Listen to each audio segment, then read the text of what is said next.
தமிழக வெற்றி கழகத்தினுடைய தலைவராக இருந்து சட்டப்பேரவை தேர்தலை எதிர்கொண்டு முதலமைச்சராக வந்திருக்கக்கூடிய சி ஜோசப் விஜய் அவர்கள் தன்னுடைய கையெழுத்தை இடக்கூடிய அந்த காட்சிகளை பார்த்துக் கொண்டிருக்கின்றோம்.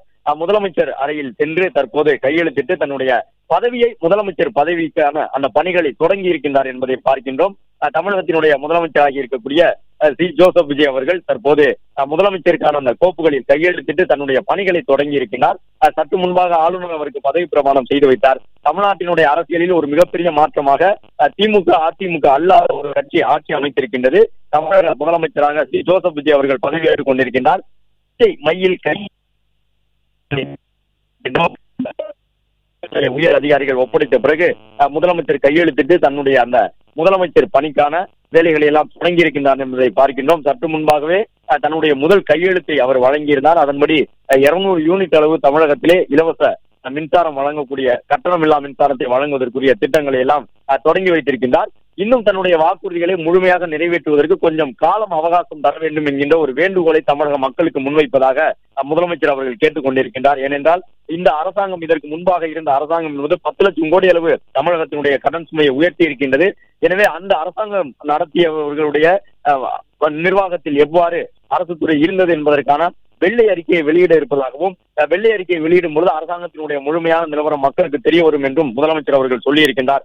அதன் பிறகு வெள்ளை அறிக்கை வெளியிட்ட பிறகு தன்னுடைய திட்டங்கள் வாக்குறுதிகளை எல்லாம் படிப்படியாக நிறைவேற்றுவேன் என்றும் சொல்லியிருக்கின்றார். ஏனென்றால் ஒரு பெரிய எதிர்பார்ப்பு இருந்தது. முதலமைச்சர் இன்று பொறுப்பேற்றுக் கொண்ட பிறகு முதல் திட்டமாக மகளிருக்கான உரிமை தொகையை உயர்த்தி கொடுக்கக்கூடிய திட்டத்தை நடைமுறைப்படுத்துவாரா, பெண்களுக்கான கட்டணமில்லா பேருந்து பயணம் அனைத்து விதமான அரசு பேருந்துகளிலும் என்பதை நடைமுறைப்படுத்துவாரா என்பது உள்ளிட்ட பல எதிர்பார்ப்புகள் இருந்தன. எனவேதான் நிதி சுமையை அதிகரிக்கக்கூடிய திட்டங்களுக்கு உடனடியாக கையெழுத்திடாமல் அவையெல்லாம் வரக்கூடிய நாட்களில் நிறைவேற்றப்படும் என்பதற்கான உத்தரவாதத்தையும் தன்னுடைய பதவியேற்பிலே முதலமைச்சர் வழங்கியிருக்கிறார். முதலமைச்சர் கூறும் பொழுது அவர் தெளிவாக சொல்லியிருந்தார், கடந்த அரசு எவ்வளவு நிதி சுமையை ஏற்படுத்தி சென்றிருக்கின்றது என்றெல்லாம் கூறியிருந்தார். எனவே எனக்கு ஒரு குறிப்பிட்ட அவகாசம் வேண்டும் என்று கேட்டிருக்கின்றார். அதற்கு உள்ளாக அனைத்து வாக்குறுதிகளையும் நிறைவேற்றி முடிப்பேன். இதற்கு முன்பு இருந்தவர்களை போன்று வாக்குறுதி கொடுத்துவிட்டு அந்த வாக்குறுதிகளை நிறைவேற்றாமல் இருக்கக்கூடியவன் நான் கிடையாது என்ற ஒரு உறுதிமொழியையும் முதலமைச்சர் தமிழக மக்களுக்கு வழங்கியிருக்கின்றார். இப்பொழுது கோப்புகளில் கையெழுத்திட்டு தன்னுடைய பணிகளை தொடங்கி இருக்கின்றார். தலைமைச் செயலகத்தில் இருக்கக்கூடிய முதலமைச்சர் அறைக்கு உள்ளாக முதலமைச்சர் அவர்கள் நடந்து வந்த பொழுது அவருடைய அந்த தோற்றத்தை பார்த்த பொழுதே தெரிந்திருக்கும் எவ்வளவு மகிழ்ச்சியோடு உள்ளே வந்தார் என்று. ஏனென்றால் படிகளில் ஏறி வரும் பொழுது கூட மிக வேகமாக ஏறி படிகளில் வந்தார்.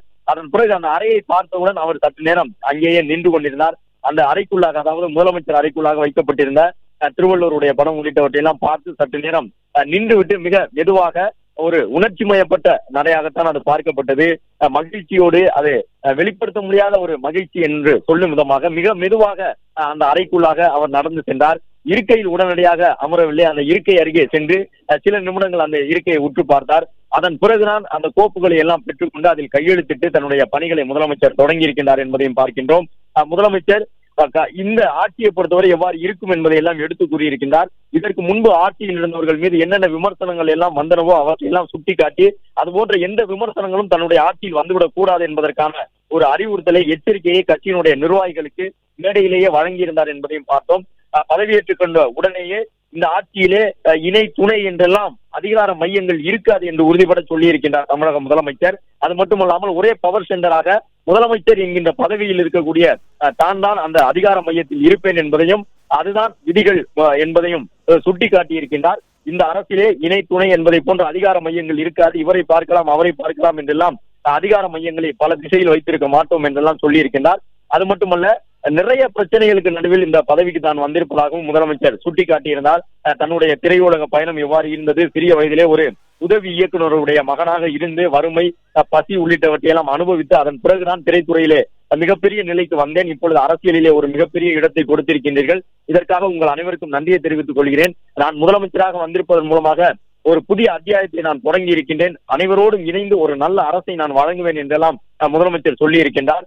இந்த ரேஷன் பொருட்களை முறையாக விநியோகிக்க வேண்டும், நல்ல குடிநீர் கிடைக்க வேண்டும், மக்களுக்கு சாலை வசதிகள் முறையாக அவர்களுக்கு இருக்க வேண்டும், இவற்றிலெல்லாம் கவனம் செலுத்துவேன், மருத்துவத்திலும் கவனம் செலுத்துவேன் என்று முதலமைச்சர் கூறியிருக்கின்றார். அடுத்தடுத்து அரசினுடைய பல்வேறு துறைகளை சார்ந்தவர்கள் வருகை தந்து மலர்கொத்து வழங்கி புத்தகங்களை வழங்கி முதலமைச்சரிடம் வாழ்த்து பெற்று செல்லக்கூடிய அந்த காட்சிகளை பார்த்துக் கொண்டிருக்கின்றோம். தேசிய கொடி இடம்பெற்றிருக்கக்கூடிய முதலமைச்சர் என்று எழுதப்பட்ட அந்த பகுதியிலே தற்பொழுது முதலமைச்சர் அருகிலே தன்னுடைய பணியை பச்சை மை கொண்டு கையெழுத்திட்டு தொடங்கி இருக்கின்றார் தமிழகத்தினுடைய முதலமைச்சர் ஜோசப் விஜய் அவர்கள் என்பதை பார்த்து வருகின்றோம். நாளை காலை 9:30 மணிக்கு சட்டப்பேரவை உறுப்பினர்களுடைய பதவியேற்பு நிகழ்ச்சி நடைபெற இருக்கின்றது. 12ஆம் தேதி பேரவைத் தலைவர் மற்றும் பேரவைக்கான துணைத் தலைவர் தேர்வு செய்யப்பட இருக்கின்றார்கள். எனவே அடுத்த ஒரு 3 நாட்களுக்குள்ளாக பெரும்பான்மையை நிரூபிக்க வேண்டிய கட்டாயம் இந்த அரசுக்கு இருக்கின்றது. அதே நேரம் பெரும்பான்மையை உறுதி செய்யக்கூடிய விதமாக 120 உறுப்பினர்களுடைய ஆதரவை தமிழக வெற்றி கழகத்தினுடைய தலைவராக இருந்து முதலமைச்சர் ஜோசப் விஜய் அவர்கள் பெற்றிருக்கின்றார் என்பதையும் பார்த்து வருகின்றோம்.